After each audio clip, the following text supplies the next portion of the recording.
ठहर जा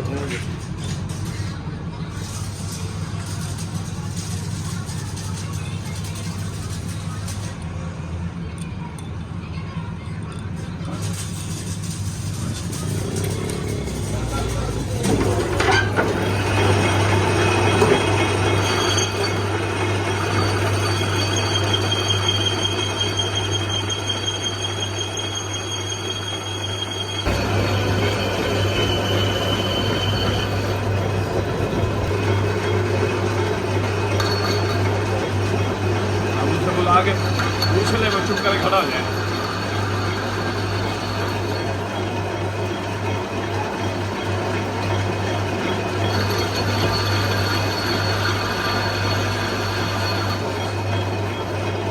भाई भी इतना सख्त है जिसके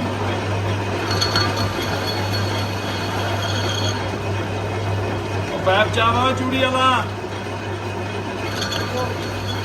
हाँ अगला ऊपर का चारा चढ़ाओ ना चेक करो ना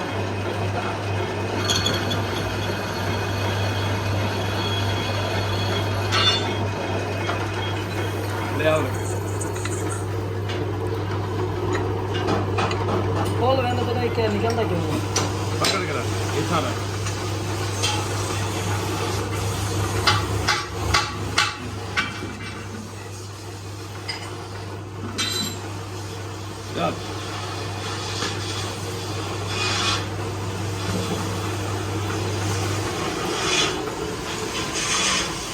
चल ना बेच बंद ना इंदे जे हां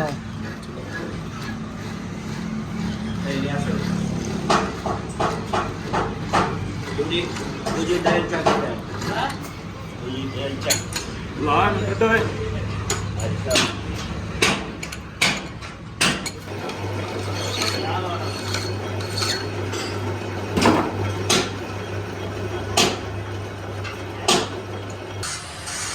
जगह तो मेरे पास काम में जगह भी नहीं है।